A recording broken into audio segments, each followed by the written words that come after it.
I never thought a single text message could change everything. But when I opened my phone and read, "You are no longer part of this family," from my own father, it felt like the final crack in a foundation that had been breaking for years. I didn't reply with anger or confusion. I just texted back, "Understood." That was it. No arguments, no emotional breakdowns. Just a single word that carried years of built-up exhaustion. That was the day I finally chose myself. For most of my adult life, since I was 19, I'd been the one holding everything together, not out of obligation, but because I thought that's what love looked like. I'd made it big with my tech startup in Austin, and from that moment, my family became dependent on me. I paid their mortgage, covered Jason's endless string of failed business ventures, and footed medical bills that mysteriously multiplied whenever someone wanted more money. At first, I thought I was helping, but over time it became clear. I was being used. It wasn't just about money. It was the way guilt was weaponized. My mom would call me crying, talking about how her heart couldn't take another disappointment. My dad would remind me how they built me from the ground up. And Jason, he'd always find a way to make his failures feel like my fault. If I didn't step in, I was heartless. If I questioned anything, I was ungrateful. And the worst part? I believed it. I let it happen for years because somewhere deep down, I still wanted their approval. But everything changed when they asked me to give up my company, my life's work, so Jason could finally get his shot. It wasn't a request. It was an expectation, like I owed it to them. When I said no, they didn't take it well. And a week later, I got the text. Disowned. Just like that. And in that moment, something in me clicked. I wasn't sad. I was free. So I made a choice. I cut them off. I pulled every dollar from the joint account, called my lawyer, and told him I didn't want to speak to my family unless it was through him. It wasn't revenge. It was clarity. Years of manipulation, of blurred lines and guilt trips, had finally been peeled away. I saw them for who they were. And I saw myself, clearly, for the first time in a long while. The text itself wasn't long, just 10 words. "You are no longer part of this family. Don't contact us." I remember staring at it, the words sitting there like a slap I'd already seen coming. There was no drama in my reaction. No pacing around the room. No tears. I just sat back in my chair and let the silence stretch. I think part of me had been waiting for that message for years. It wasn't just the message. It was the final confirmation that no matter how much I gave, it would never be enough. The irony was almost funny. I'd funded their lifestyle, bailed out Jason time and time again, and they cut me off the moment I stopped being useful. That text wasn't about love or loss. It was about control. They were making it clear. If I wouldn't play their game, I was out. So I let them make the move, and I didn't flinch. I typed, "Understood," simple, final. It was my way of matching their tone, of letting them know I wouldn't beg for a spot at a table I'd been feeding for years. I put my phone down and sat in the quiet, and for the first time in a long while, I felt something that surprised me. Relief. I didn't have to pretend anymore. No more checking my tone, worrying about who I might disappoint. No more guilt-laced family dinners where everyone smiled while taking bites out of my peace of mind. What they didn't know, what they still don't understand, is that text wasn't a punishment. It was a gift. It gave me the clarity I'd needed, but was too scared to admit to myself. My role in that family had never been about love. It had always been about utility. And when I stopped serving that purpose, they discarded me like a broken tool. But tools can be replaced. People can't. And that was their biggest mistake. They thought I'd keep crawling back. I didn't say anything to anyone about the message. I didn't call a friend, didn't write a post, didn't even vent to the one person who would have understood. I just typed "understood" and put my phone down like it was any other Tuesday. That word, it carried years of silence. It wasn't just a reply. It was a resignation letter to a job I never applied for, but was forced to perform daily, without pay and without thanks. In that one-word reply, I packed every sleepless night I spent worrying about how to help them. Every time I emptied my account to keep the electricity on in their house, even when it meant skipping meals. every time I bit my tongue while Jason blew through another 10 grand on some business idea he'd cooked up after watching one too many TED Talks. Understood was my final act of diplomacy. Not because I wanted peace, but because I was done explaining myself to people who only ever heard what they wanted. It's strange how quiet it gets when you stop trying to prove your worth. That day I walked out of my office, took the long way home, didn't answer a single call. I wasn't waiting for an apology. I knew it wouldn't come. I wasn't even hurt anymore. I just felt empty. Not in a bad way, more like cleared out. Like after you move out of an old apartment and the silence feels unfamiliar at first, but then you realize it's yours. Your silence, your space, your life. And the truth is, saying less was always my way of saying more. They were expecting a breakdown, a guilt-ridden follow-up, maybe a dramatic phone call. Instead, I gave them a full stop, because that's all they deserved. That's all I had left. The first thing I did was open my banking app, not out of panic, but precision. I had a joint account set up years ago, originally meant to help cover emergency family expenses, but over time, it had turned into an open faucet. My father, Jason, even my mother, they'd all dipped into it without a word. I never questioned it, because questioning it meant war. But now, war had already been declared. I transferred every cent out. Every last dollar I had poured into that account disappeared back into my control with a few swipes and a thumbprint. I felt like I was unplugging life support, not for them, but for the illusion I'd helped create. For the first time, I wasn't afraid of their reactions. I wasn't bracing for the guilt trips or the emotional blackmail. I didn't care if Jason missed his rent or if Dad suddenly had to dip into his own retirement for once. That money was mine, and I was done being the family ATM. Within minutes, my phone started lighting up. Missed calls, messages. First from Jason, confused, then angry, then Mom. Her message was what you'd expect. Are you okay? Did something happen? This isn't like you. And finally, my father. He didn't ask questions. He sent threats. Said I was sabotaging my own blood, that I'd regret this, that I'd ruined the family. But the thing is, I hadn't ruined anything. I just pulled the curtain back. And now, everyone was scrambling because the spotlight was on. They had built their routines, their comfort, their entire sense of normal around my silence and my money. Now that both were gone, they were being forced to live within their means. And that meant facing the reality they'd ignored for years. At work, I was respected. People listened when I spoke. My team looked to me for guidance. Investors trusted me with their money, and I felt like I was building something real. My office was calm, structured, even a little boring sometimes, but it was mine. There were no raised voices, no guilt trips hidden under passive-aggressive small talk. Just goals, deadlines, and progress. I could breathe there. But the second I stepped into my parents' house, it was like entering another universe, one where logic didn't exist, where emotions were used as currency and silence was punishment. If my mom was upset, I was expected to fix it, even if I didn't know what I'd done. If Jason was broke again, I was the reason he couldn't succeed, because I never believed in him enough. And my dad, well, his way of parenting was reminding me of everything I owed him. Office Lucas and home Lucas weren't the same person. At work, I was a leader. At home, I was a child who could never grow up fast enough to stop being a disappointment. The worst part? I kept those worlds separate for so long that even I started to believe they weren't connected. I thought somehow the confident version of me didn't apply outside of work hours. I'd shrink the second I walked into that house, tone down my success, hide the pride I felt when a project went well, just to avoid making them feel small. It was a strange kind of self-sabotage, protecting their egos at the cost of my own identity. It's only now that I realize how much that split tore at me. Living a double life isn't glamorous. It's exhausting. And I didn't even notice how deep it ran until it all came crashing down. It started small. A few hundred here, a couple thousand there. At first, it made sense.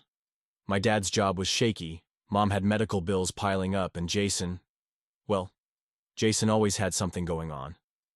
I was 20, barely making it myself, but I still found a way to help. I thought it was temporary, Thought once things stabilized, they'd get back on their feet and I could go back to just being the son and the brother. I didn't realize I was signing up for a role I'd never be allowed to quit. By the time I turned 22, I was paying the mortgage on their house. Every month. No discussion. It wasn't even asked. It was expected. If I missed a payment, there'd be tension. Not direct blame, but the kind that lingers in the air. The kind that makes you feel like a failure without anyone having to say it out loud. Birthdays and holidays turned into check-in sessions about what bills needed to be handled. If I got a bonus or closed a round of funding, word somehow reached them before I even shared the news. Jason was the worst. He went through business ventures like they were hobbies. Coffee shop ideas, dropshipping scams, some NFT disaster. And every time, he came to me like a puppy who'd chewed up the couch. Sad eyes, big dreams, no plan. And every time, I gave him money. Because if I didn't, I was the reason he couldn't make something of himself. I carried the weight of their ambitions on my back. If something went wrong, it was because I didn't care enough to fund it. And I did it for years. Quietly. Without praise. Without thanks. Just the ongoing silent understanding that my success belonged to all of them. They never asked for money directly, not usually. It was always something softer, more loaded. My mom would call me late at night, her voice trembling. She'd talk about how the stress was making her heart worse, how the doctor said she needed to stay calm, how she just didn't know what they were going to do. She never said, "Can you send money?" She didn't have to. The implication was always there, hanging between the lines like smoke. Jason's approach was more blunt, but he still wrapped it in emotion. He'd show up at my apartment unannounced, looking like he hadn't slept in days, going on about how this new opportunity was different, how he was finally onto something real. He'd remind me of when we were kids and how I always had his back. He made his failures feel like mine. And when I hesitated, he didn't get angry. He got hurt. He'd go quiet, disappear for a few days, and I'd start getting texts from my mom. "Please don't abandon your brother. He looks up to you." My dad was the master of the guilt game. He rarely raised his voice, but he didn't have to. He'd drop lines like, "I guess it's easy to forget who helped you get here," or, "If I had your opportunities at your age, I'd be taking care of my family too." Every conversation with him was a reminder that no matter how much I gave, I hadn't given enough.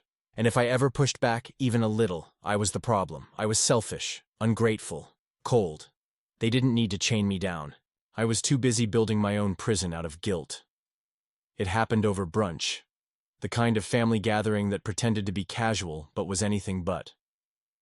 We met at this overpriced spot my mom liked, the kind with minimalist decor and bottomless mimosas. I already knew something was off the second I walked in. Too many smiles, too much fake cheer.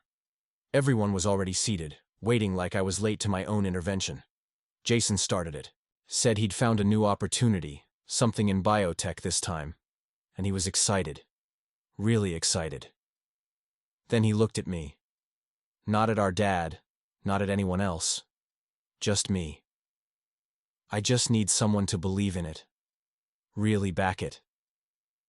I didn't respond right away. I just stared at him, trying to gauge how serious this performance was. Then my father chimed in, calm and direct. "We think it's time you consider selling the company." I laughed, out loud. I couldn't help it. I thought it was a joke, but nobody else laughed. My mom put her hand on mine, her voice low, like she was offering me a favor. "Your brother's never asked you for anything this big. He just wants a real chance." I looked at Jason. He didn't look desperate. He looked entitled. Like this was his due. Like I was the greedy one for hesitating. I told them no. No, I wasn't selling the company. No, I wasn't investing in another one of Jason's crash and burn dreams. The silence that followed was louder than anything anyone could have said. My dad's face went stiff. "So that's it?" he said. "You'd let your brother drown while you live in your tower?" I told him I'd been throwing life rafts for years. Maybe it was time Jason learned how to swim. And that's when the smiles ended. Saying no felt like dropping an anchor, heavy, final, and absolutely necessary. I looked around the table after I said it, and no one spoke. Not even Jason. He just blinked, like he couldn't process a world where I didn't just fold. My mom looked hurt. Really hurt. But not because I was doing something wrong, because I was stepping out of character. I explained that this company was mine, built from scratch, coded through nights when I barely slept, pitched in coffee shops, grown through grit. It was more than a business. It was the proof that I'd survived everything they threw at me. I told them I wasn't going to hand that over, not for anyone. Not even for family. Especially not for family that only showed up when they needed a favor. My dad didn't take that well. He leaned back, crossed his arms, and said, "It's always been about you, hasn't it?" And maybe he thought that was an insult, but it wasn't. For the first time in years, I realized it needed to be about me. I had spent so long centering their needs, their comfort, their problems. I had forgotten I was allowed to have boundaries. I told him, flat out, "Yeah, this time it is." Jason mumbled something about betrayal. I didn't respond. I didn't owe him an explanation, not after everything. The idea that I was supposed to sacrifice years of blood and sweat for one. More of his wild guesses? It was insulting. And I think that's when they realized I wasn't playing the part anymore. The good son, the quiet fixer, the golden goose, I'd retired from all of it. And I wasn't coming back. The moment I stood firm, the narrative flipped. Suddenly, I was the selfish one. My father wasted no time setting the tone, said I'd forgotten where I came from, that I'd let success go to my head. My mom, teary-eyed, said she didn't even recognize me anymore. And Jason, he just looked at me like I'd killed something sacred. He didn't yell. He didn't even argue. He just kept shaking his head like I'd betrayed some unspoken pact. It was incredible how fast they rewrote the story. Years of support, of sacrifice, of unconditional giving, all of it erased with one no. I wasn't their son or their brother anymore. I was the outsider who had turned his back on family. They didn't ask why. They didn't try to understand. They just condemned. Because for them, love was transactional. And now that I wasn't paying, they weren't playing. I kept quiet. Not because I agreed, but because arguing felt like trying to reason with a fire. It only spreads. They wanted a reaction. They wanted me to backpedal, to soften my stance, to reach for some kind of middle ground. But there wasn't one. I had crossed a line, and I had no intention of stepping back over it. I wasn't selfish. I was surviving. Still, hearing those words from your own parents, it stings. Even when you know better. Even when you see the manipulation. Deep down, some part of me still wanted to be seen, to be understood. But not like this. Not at the cost of everything I'd built. So I let them talk. I let them throw their labels. And I walked away before I started believing them. A few days after brunch, I got the text. Short, cold. "You are no longer part of this family. Don't contact us." There it was. What they wouldn't say to my face. My disownment, typed out like a business termination. It didn't surprise me, but reading it? That was different. Seeing it written made it real. Made it final. It wasn't just about being cut off. I'd already started that process myself. Emotionally. Financially. But the symbolism of it hit harder than I expected. All those years of sacrifice reduced to a sentence. All the holidays I spent funding, the hospital bills I paid, the nights I gave up sleep so Jason could try again. None of it bought me a second thought. They didn't argue with me. They deleted me. I stared at the screen for a long time. Not because I didn't know what to do, but because a part of me still wanted it to be a bluff. That they'd cool off. That someone would call, say it was a mistake. But no one did. So I typed one word. Understood. Not out of anger, not out of spite, but because it was the only thing left to say. And in that moment, it became clear. This wasn't just about money or business or pride. It was about power. For years, they had used their love like a currency. And now that I stopped paying, they cut the supply. The disownment wasn't punishment. It was confirmation that I had finally broken the contract they never admitted existed. The moment I sent that last text, I felt something shift. It was like walking out of a burning house and realizing just how long I'd been choking on smoke. That clarity didn't come with peace. It came with urgency. I knew what had to happen next. First, I closed every financial door they still had access to. I'd already pulled from the joint account, but there were more loose ends. Subscriptions in my name, credit cards I'd co-signed for, even auto payments I'd forgotten existed. I canceled everything. Then I called Alex, my lawyer. He'd helped with a few contracts early on in my company, and I trusted him. I told him I didn't want direct contact with my family anymore. Every message, every request, every threat, they'd have to go through him. At first he was quiet, then he said, "It's about time." That sentence stuck with me, because it meant even he could see it. I wasn't being paranoid. I wasn't overreacting. I was just late to the truth. We started building a legal wall. He helped me file paperwork to remove myself from anything my name had been attached to for their benefit. Utilities, business licenses Jason had dragged me into, co-owned assets I barely remembered agreeing to. I wasn't just cutting ties. I was cleaning house. It felt surgical, sharp, exact, necessary. And the more we uncovered, the more I realized how deep the dependency had gone. This wasn't just emotional exploitation. It was financial entanglement, years in the making. But for once, I wasn't panicked. I was ready. For the fight, for the fallout, for all of it. It didn't take long for the fallout to begin. Within 48 hours of pulling the plug financially, the panic set in. Jason called nonstop. He went from confused to furious in a matter of hours, leaving voicemails that jumped between guilt trips and straight-up threats. He wasn't just mad about the money. He was mad that the safety net was gone. The silence from me was louder than anything I could have said, and it drove them crazy. My mom sent a message that started with, "I'm worried about you," and ended with, "This isn't how we raised you." She tried to mask the pressure with concern, like she was checking in. But what she really wanted was reassurance, that I was still under control, still playing the role. I didn't respond. I forwarded everything to Alex. No more emotional debates, no more explanations, just boundaries. Then came my dad, and he didn't hold back. "You're playing a dangerous game," he wrote. "You're destroying your own blood." There it was again, the classic line, the appeal to family loyalty. But by then, I'd stopped seeing it as loyalty. It was control. That's all it ever was.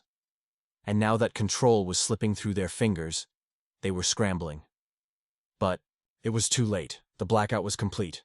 No money, no communication, no access. I had locked the gates. Watching their chaos from a distance was strange.